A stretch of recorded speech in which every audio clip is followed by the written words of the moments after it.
was alive, General. Somehow, miraculously, I was alive. Some twist of fate, some hand of destiny, but I was alive. Strange as this new world was, I knew Toll must have come this way, and it was my task to find him. And it happened like this.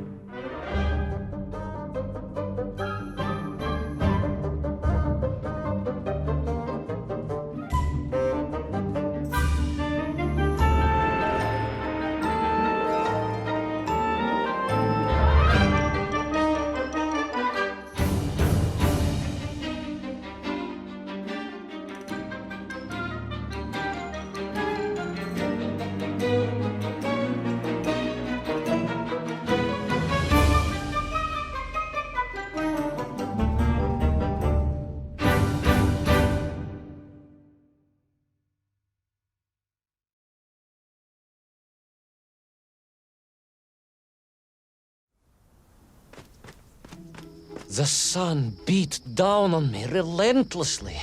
The heat was unbearable. I was exhausted. Yet I could not stop. I had to go on. For 7 weeks I trudged across the desert.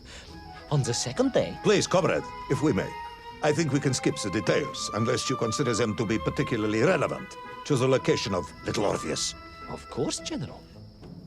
We will simply omit the tale of the singing chasm, the oasis of mirrors, the sightings of Toll's Mienk aloft on their pterodactyls carrying parts of my crashed rocket drill over the horizon to Lemuria. Wait, the what? Singing chasm? Not that, but the rocket drill. Oh yes, General, the rocket drill. But what did Toll want with it, and why Lemuria? Lemuria? Lemuria, General. I am not familiar with this Lemuria, comrade. Well, that is because it does not exist, General. Or at least, so I thought.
Those strange crystals seemed to exert an extraordinary hold over the stone blocks and arches. When they hummed, the whole city remade itself. Where they were missing, clearly looted by some villainous thief, the city was fallen to ruin. It was like a vast musical instrument, vandalized, and yet still attempting to toot.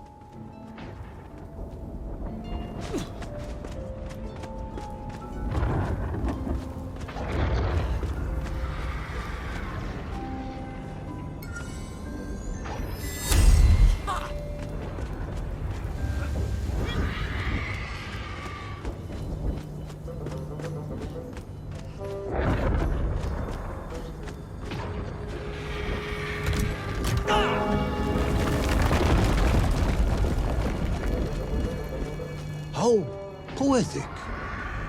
I'm sure our engineers would be fascinated and baffled in equal measure. If the whole department hadn't been arrested for sedition last week, I would happily convey it to their skeptical ears. Sedition, General? Really? How poetic. I'm sure our engineers would be fascinated and baffled in equal measure. If the whole department hadn't been arrested for sedition last week, I would happily convey it to their skeptical ears. Sedition, General? Really? It is unfortunate news indeed. I am joking, comrade.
Oh, yes. The Menk were here, all right.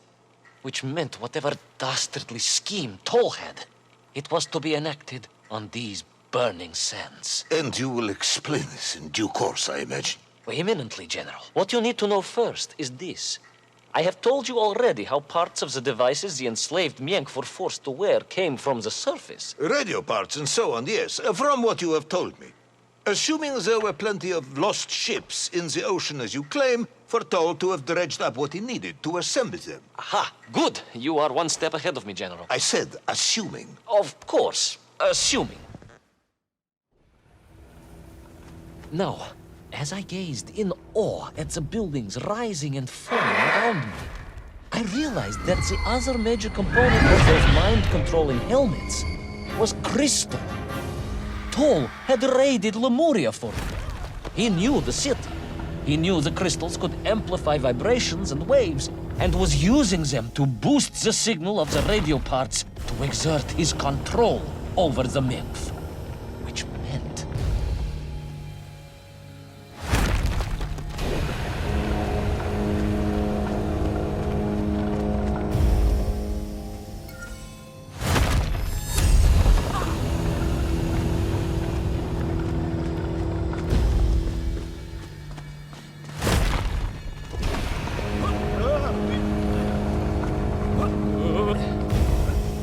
Yes? Imagine, General, what such amplification could achieve when fused to the finest atomic science our great Soviet civilization has produced. Wait. I do not understand. You said Toll was planning on using the bomb to shatter the Earth's crust to return to the surface. A tragic mistake, General. I had not recognized the extent of his mad ambitions. You mean to imply Toll would have attempted to enslave the Russian people? Pah! The will of the Soviet citizen is mighty and strong. To you, perhaps, as a trained warrior, but consider, perhaps instead, a humble son of a toy maker from Tomsk. Ah, yes. Perhaps we have our share of simpletons, after all.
The vast pictograms told of a history of wonders.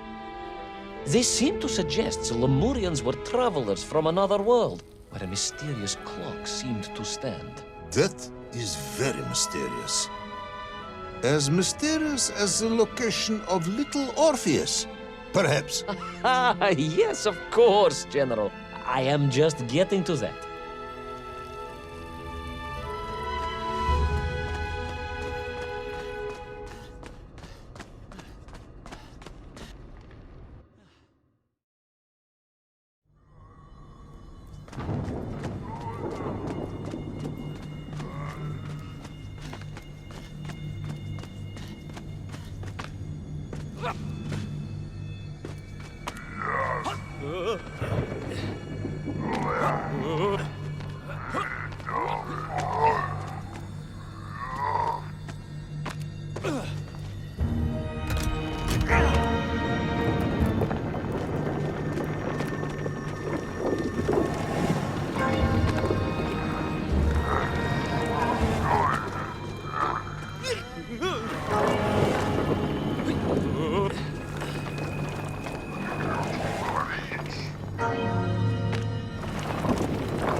As I bravely explored that ancient city, a question was gnawing at my mind. What did it mean that the Lemurians had foreseen the coming of Tol? And who was the man from above that was celebrated as the savior of the Miengf? It was almost as if they could read the future in their crystals.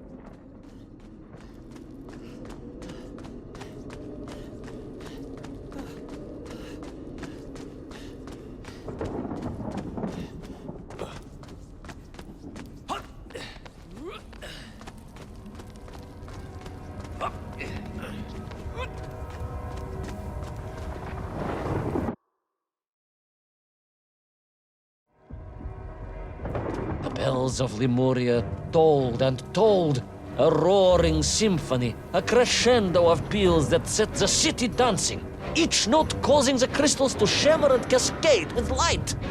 But the sandstorm was no natural phenomenon, and the bells did not ring for celebration.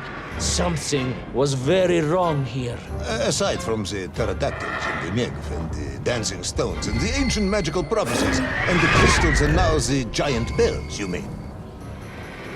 If you don't want me to continue, General, then I can easily just quietly go home. Don't think Chepucha will get you out of this one, comrade.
through those magical structures, a righteous fire in my heart.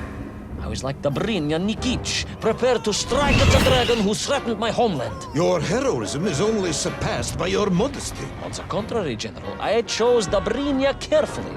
Like him, I am a simple peasant. It was fate that chose me to descend to the Earth's core. It was General Campane who chose you to descend to the Earth's core. But don't let that get in the way of your story. Well then, award General Polkovnik Campane the highest medal in the world. He already has several of those. I cannot take credit for his wisdom in sending me.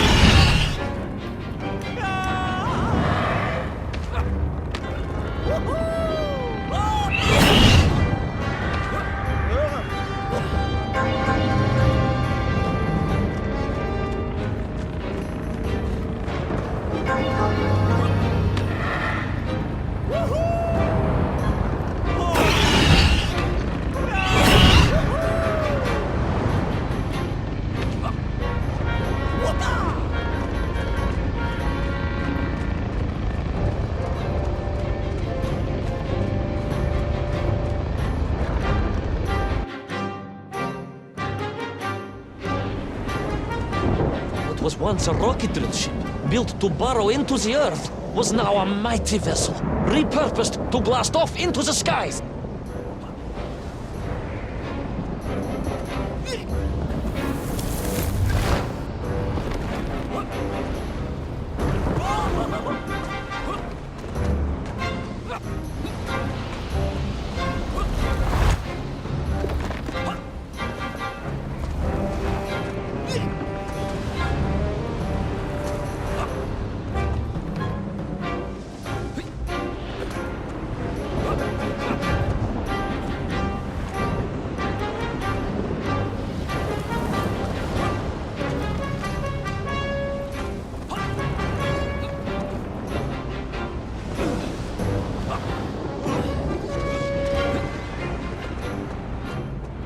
There was no doubt the toll was headed for the strange world with its clock, although to what end I was yet to understand. But there was no time to consider, no time for questions.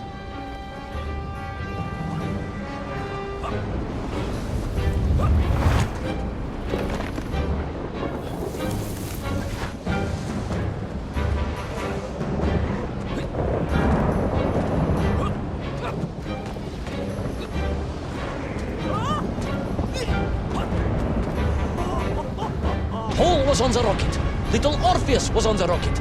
And wherever they were headed, I must head there too, to thwart his plans, recover my drill, and save the world!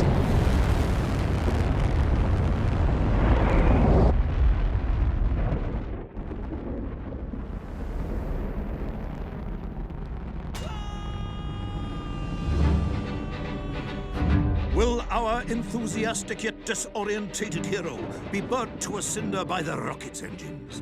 Will he be smashed into the rock that surely must be beyond the Lemurian skies? Does Nikolai Petrovich Campane really need any more medals? What was the strange clock, and what could it all mean? All of these questions and more will be answered, if you're extremely lucky, in the next exciting episode of Little Orpheus!